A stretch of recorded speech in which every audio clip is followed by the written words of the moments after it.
very short meeting, Is it true that the president and obviously there's been no movement made on either side. What is... Thank you all for coming out. We'll make a few brief remarks and then happy to answer a few questions. We just ended a very short meeting in the Situation Room. The president invited the Republican and Democratic leadership here to Capitol Hill because we are facing not only a partial government shutdown, but we are also facing a humanitarian and security crisis at our southern border. This past week, the president and I and these leaders met on 2 separate occasions. All those in the room directed staff to spend the entire weekend working over proposals. At the president's direction, we incorporated Democrat ideas and language in our proposal and made an offer to resolve this impasse and address the crisis at our southern border. And today, in this brief meeting, we heard once again that Democratic leaders are unwilling to even negotiate to resolve this partial government shutdown or address the crisis at our southern border. They demanded once again that before any negotiations could begin, that we would have to agree to reopen the government. And the president called the question in the meeting. He asked Speaker Pelosi that if he opened things up quickly, if he reopened the government quickly, would she be willing to agree to funding for a wall or a barrier on the southern border? And when she said no, the president said goodbye. Now, I know there's been millions of Americans, hundreds of thousands of federal workers that are as disappointed as we are that the Democrats are unwilling to engage in good faith negotiations. Look, the American people know we face a serious humanitarian and security crisis at our southern border. And this president, our entire administration, working with these Republican leaders, is going to continue to drive forward to bring about the kind of reforms that will see to the safety and security of the American people. But what the president made clear today is he is going to stand firm to achieve his priorities, to build a wall, a steel barrier on the southern border, add additional personnel, additional resources, additional reforms to stem the crisis that we face on our southern border. And we're very grateful for these Republican leaders here and others that were gathered with us for their support.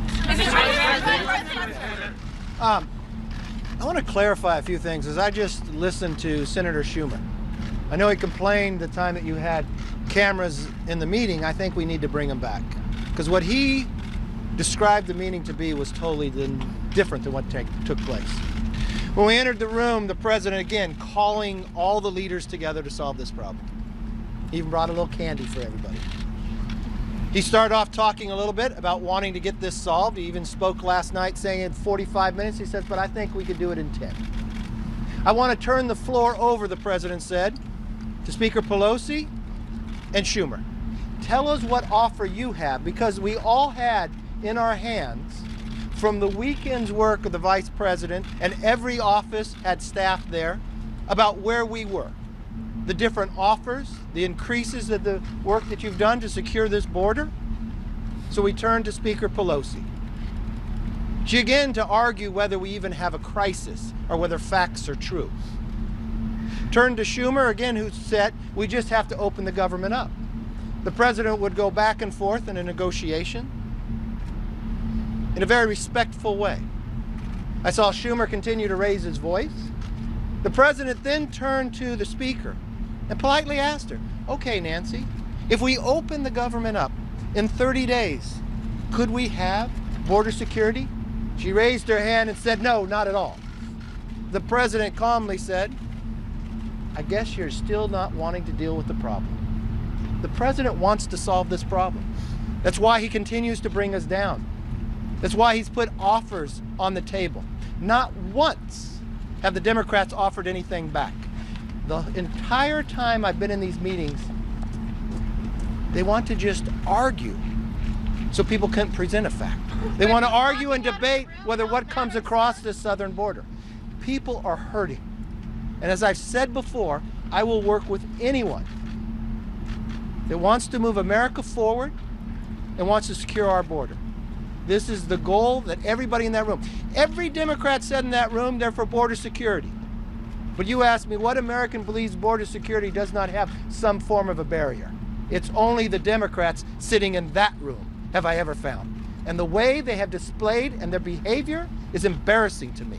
And the way to come out to this floor and talk about a meeting in a manner that did not take place in there is disturbing to me. I want to solve this problem. People are hurting, so I tell the Democrats, get back into the room. Let's not leave. Let's solve this problem. Just as the president said, it doesn't even take 45 minutes. We're here and we want to work. Well, Leader McCarthy, I think, described it very accurately. We all came to this meeting. I heard the president say last night that this could be solved in 45 minutes. And I had hoped coming to this meeting today that that's what was going to happen, that we were going to sit down and the Democrats were going to negotiate in good faith and we were going to come up with a resolution. And they obviously had not moved an inch and haven't moved an inch. I mean, they've accused the president of not being willing to negotiate, but the president's been more than willing to negotiate. He's had the vice president here the last 2 weekends, meeting with members of staff, trying to move the ball down the field and get us on a path where we can get a solution.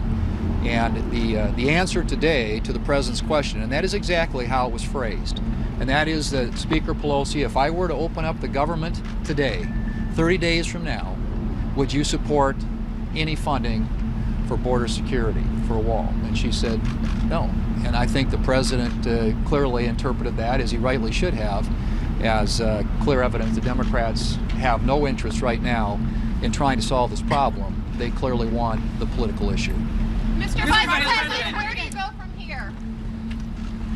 Well, first of all, I thought the president was very calm in trying to continue to put different options on the table to solve this serious crisis at our border.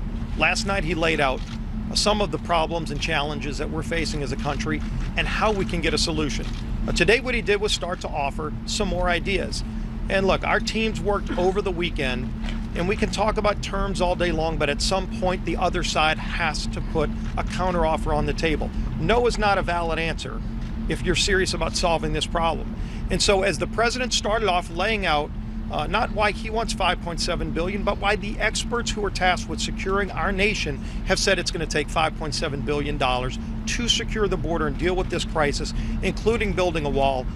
When Nancy Pelosi last week, her only answer was to jokingly say she'd support $1. Now, the American people who are watching this shutdown, the families who are going to be missing paychecks this week, it's not fair to them to jokingly say you're going to willing to only offer $1 to solve this problem when you haven't given any serious, credible counteroffer.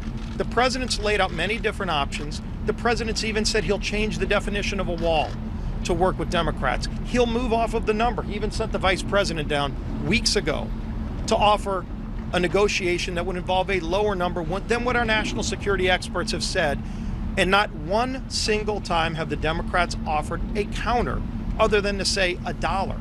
And so today when the president, and by the way, nobody slammed their hand on a table, to mischaracterize some of the things that happened in that meeting is not fair to this process. But at the same time, when the president looks at Nancy Pelosi and says, if I give you another 30 days, will you be willing to support some funding for a wall to secure the border? And she says no. Not, well, maybe a little bit more than $1, not some serious counteroffer, but just flat out no. That's not an acceptable answer to a serious crisis at our border where we're seeing people dying, where we're seeing the drugs that are pouring in, and the families all across this nation that are being touched in a very negative way by the drugs and the opioids. When you're going to see paychecks being missed, and there's a quick way to solve this problem, and not once have the Democrats offered a single counteroffer. And the president's offered multiple times to negotiate in good faith, and the Democrats haven't given one counteroffer. That's not an acceptable answer. They need to come back to the table with some kind of serious, credible alternative. Mr. Vice President, Sure. Just quickly to add, I think on behalf of the Department of Homeland Security, I'm just thoroughly disappointed. This is a crisis. It is a humanitarian crisis. It is a security crisis. And the reality is that walls work. Everywhere we have put up a wall, illegal immigration has been reduced 90 to 95%. Do you want to stop the smuggling between ports of entry? You need a wall. Do you want to stop the human misery that's pulled between the walls? You need a wall. We have addressed the ports of entry. The Vice President worked all weekend personally with congressional staff. We came up with an offer that would secure the ports of entry by checking every single vehicle for drugs, but the criminals also come between ports of entry. It's not an or, it's an and. We need security at the ports of entry, and we need security between the ports of entry. So I will let you take questions, sir, but this is a crisis. It's up to the United States Congress to do their job, take the leadership that the Vice President and President are taking, and fix this on behalf of all Americans. Please, I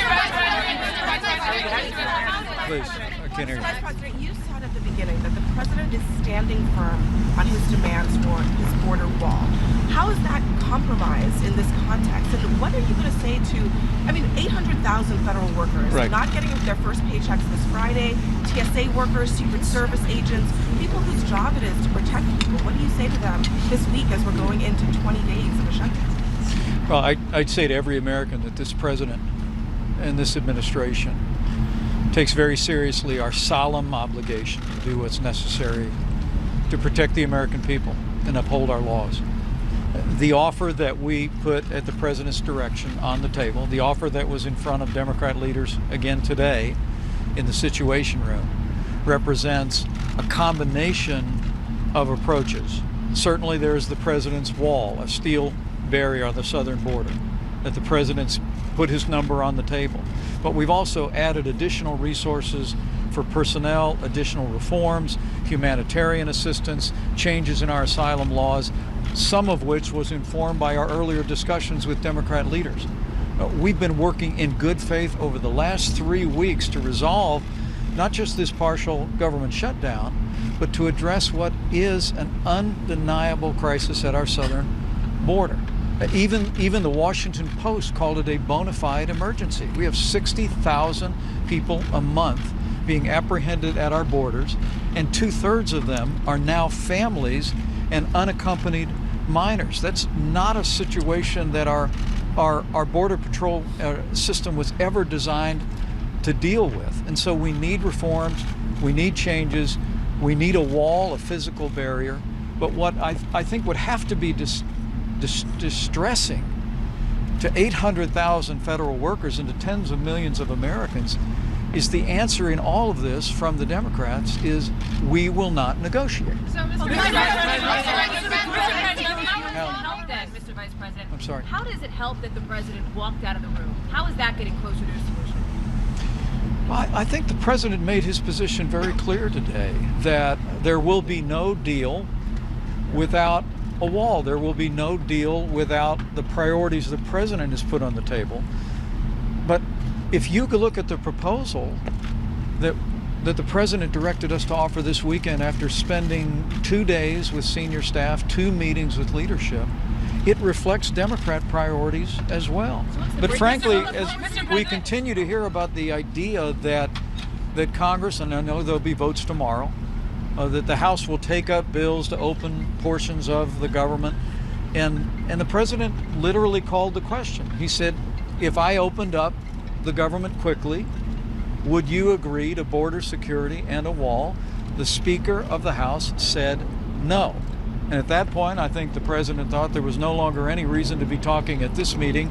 But as we said afterwards, and we had conversations with the leaders before they left, is we hope they will come back to the table. I'd say to every American looking on who shares our frustration, call your congressman, call your senator. If you think the Democrats should be negotiating in good faith to resolve this partial government shutdown and to address the humanitarian and security crisis at our southern border, then you ought to call your congressman, call your senator, tell them come back to the table, and I will tell you the door here at the White House is wide open. We're ready to sit down with these leaders and with Democratic leaders and resolve this issue. My question My question to you is that Democrats said that the president was slamming his hands on the table and that he walked out. Can you talk a little bit about? Can you just categorize what the president did in the meeting? And also, are we any closer than you think to having a national emergency declared if the meetings are going like this and they're so contentious? Well, the president walked into the room and passed out candy. It's true. It was true. Never raised the voice. I don't recall him ever raising his voice or slamming his hand. But this is a president who feels very strongly about his commitment to see to the security of the American people. He brought the whole issue of illegal immigration to the center of the national debate when he sought this office. And we actually saw a decline in illegal immigration at our southern border in our first year in office. But the reality is, because of the lack of reforms, because of the lack of a wall, because of the loopholes in our laws today, we are now seeing a precipitous rise in families and unaccompanied children being driven by human traffickers and cartels, individuals who are exploiting vulnerable families, encouraging them to make the long and dangerous journey up the peninsula. And you could hear the president say this is a crisis of heart and soul. He feels this passionately. And he left the room today because Speaker Nancy Pelosi said that even if he gave her what she wanted, she would never agree to the border security priorities that we have on the table, and that was unacceptable. Right here. Mr. Vice President, is the president now closer to declaring a national emergency? Will he do it? I know the president's made it clear that he's looking at that. He believes that he has the authority to do it. Seems like but I think the president's belief, and I know it's the belief of these Republican leaders as well, is that Congress should just do their job. Look, politics is the art of the possible. I served in the Congress for 12 years. Now, I remember times when there were strong feelings on emotions, but eventually leaders came together, sat down with presidents, oftentimes in opposite political parties. They heard each other's priorities, they negotiated agreement, and they moved forward. That's what the American people expect us to do today. But when the Speaker of the House comes to the table with the leader of the Democrats in the Senate, after we've made days of good faith negotiations with an offer on the table, and their only answer is they will not negotiate until we reopen the government. And when the president says, well, if I gave you exactly what you're asking for, would you agree to border security and a wall? And they say no. I think the American people deserve better. I think these leaders know the American people deserve better. And I can promise the American people, this president, Republicans in the House and the Senate are going to continue to stand firm until we get the resources and the reforms necessary to end the humanitarian crisis on our southern border, to end the security crisis on our southern border. Then and only then will we end this partial government shutdown. Where are you going to have?